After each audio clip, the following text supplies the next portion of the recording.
Politics, cultural exchange, social life and ecological issues.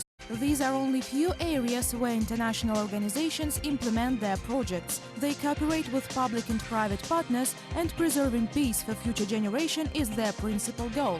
How do they arrange their work? What role is given to Kazakhstani initiatives? You'll find more on this in Kazakhstan International Vectors. So more people get exposed to risk of natural hazards.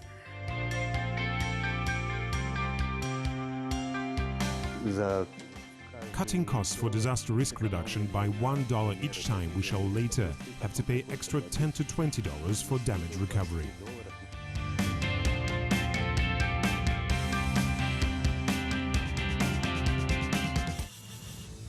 Increasing rumble, earthquake shocks and bright sparks. Such was the beginning of the eruption of Krakatau volcano in Indonesia in 1883. Its activity grew every day, and 3 months later the most powerful eruption in the world history occurred. The shock wave provoked a devastating tsunami, which took lives of 36,000 people. Clouds of smoke and volcanic dust extending for many kilometers spread to the neighboring islands and remained in the sky for more than 1 year.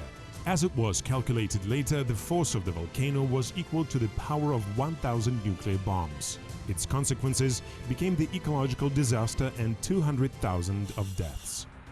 In 1970, a strongest hurricane attacked the seaside of the modern country Bangladesh.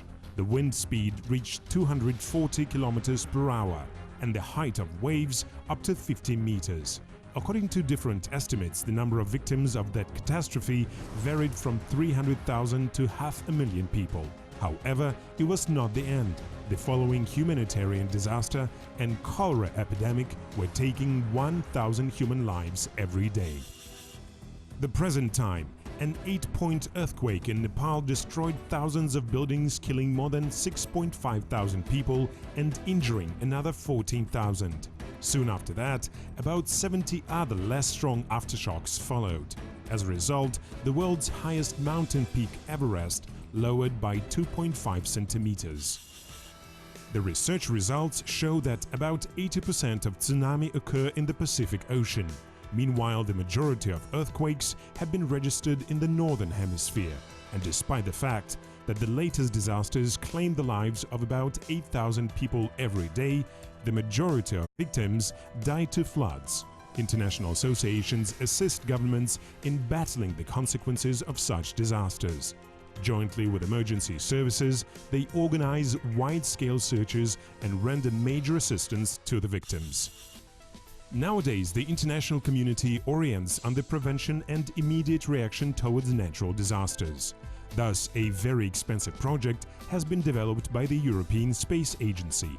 It allows monitoring upcoming disasters from space and transmitting the data about them to Earth at a high speed. However, experts say that innovative developments are not the only things which can save thousands of human lives. So how does humankind battle against disasters, and what role has been assigned to international organizations? For the last 10 years, about 4,000 natural disasters occurred in different parts of the world.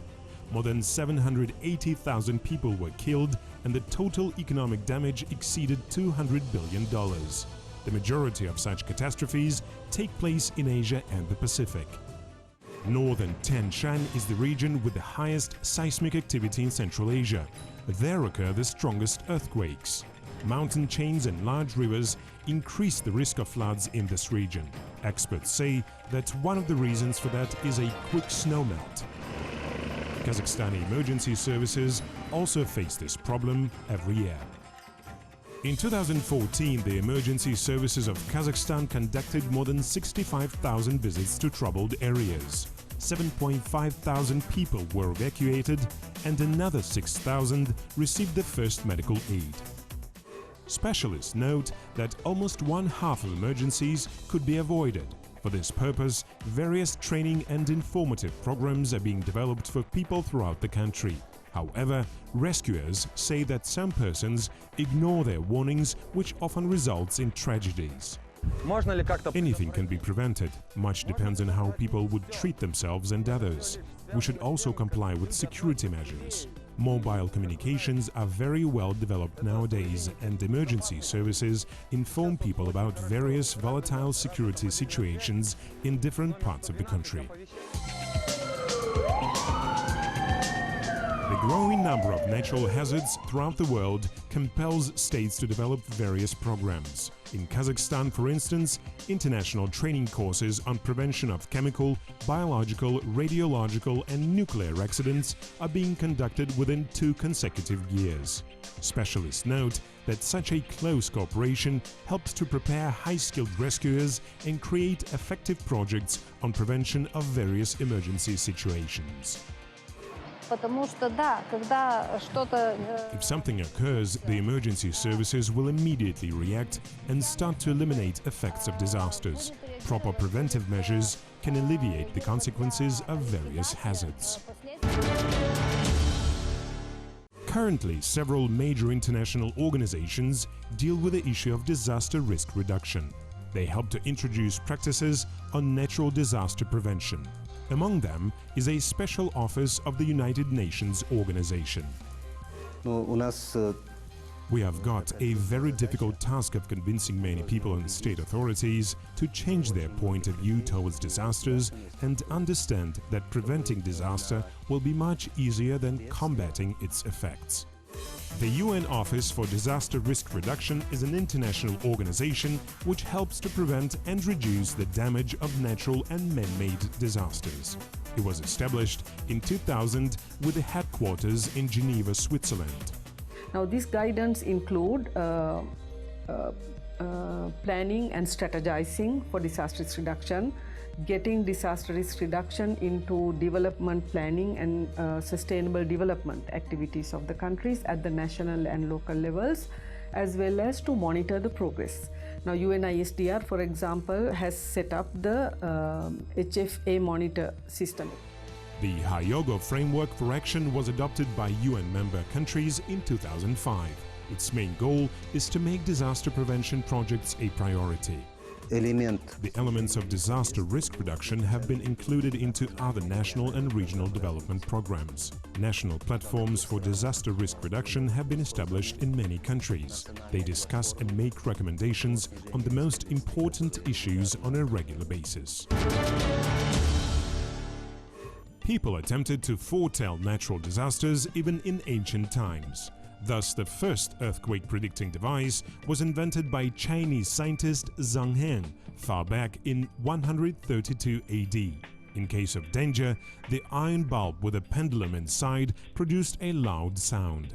Seismographs appeared only in the late 19th century. However, the number of natural calamities was growing and predicting them became even more difficult.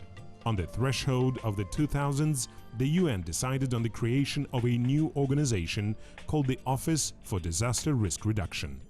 United Nations Office for Disaster Risk Reduction was established at the end of the UN decade for natural disaster reduction. The General Assembly decided there need to be an organization to coordinate and monitor and support all the countries in the world to work towards reduce the risk of disasters. Nowadays, the association puts hopes on next generations. Indeed, 30% of the injured as a result of natural disasters are children, the statistics show. In order to reduce this number, special advisory groups are being created and school curriculums are being modernized. Among such organizations are UN agencies, governmental and non-governmental organizations such as UN Children's Fund, which works upon the inclusion of disaster risk reduction issues into curriculums of elementary schools and higher education institutions. These measures are expected to reduce by half the number of disaster victims. Because of that, apart from general education establishments, the organization closely cooperates with government and non-government institutions. Can clearly show that over the last 10 years, the number of deaths, the risk of mortality has considerably reduced, particularly from cyclones, typhoons, floods, storms. This is due to the fact that the governments were more informed. The early warning information and the early warning systems, as well as evacuation, shelter for warning related situations. Much attention is also given to infrastructural projects. The construction of education and medical institutions is among the priorities. The organization's specialists illustrate us obvious examples. For this purpose, they construct 2 small houses from locally available materials and install them on the vibration table. This simulated earthquake proves the fact that the structure with extra 15% of construction investment has not been affected. The inclusion of disaster risk reduction elements into buildings during its designing raises their cost by 10 to 15%. It is comparatively cheap, taking into consideration the fact that the restoration costs of damaged structures usually make up 100% of their initial cost. New technologies also had a positive impact on the organization's work. The office is helping countries to monitor the Earth changes from space. It allows to conduct climatic modeling and forecasting, which in its turn increases the chances to foresee various hazards. Besides that, specialists suggest to keep records of all the victims as a result of natural disasters. For that purpose, special database has been created. In every region, there are at least 10 or more countries who have set up national disaster loss databases, because the loss database provide the basis in order to make their development and investment decisions risk sensitive. In 2015, the organization adopted the Global Platform for Disaster Risk Reduction. 187 countries supported the program. For example, Bangladesh, within the framework of this project, focused on professional training of firefighters. There were substantial human and economic losses during the decade of 2000 as well as in a continuous manner. There were a number of major catastrophic events in the whole world, including in the Asia region, including in the Central Asia region. There were a number of earthquakes which took a lot of lives and resulted in millions of people getting displaced. So consultation process involved talking to the governments meeting between themselves, and the local governments discussing what should be the activities at the local level, where most people who are at risk from floods, drought, avalanches, earthquakes actually live. The organization's office in Kazakhstan has a sub-regional status and coordinated the work in 8 countries of Central Asia and South Caucasus. Major work is conducted with local structures. Jointly with them, the Emergency Response and Risk Reduction Center will be opened in Almaty. This institution is expected to facilitate the experience and information exchange between the countries of the region. Along with that, the works on improving the environment in several urban centers are underway.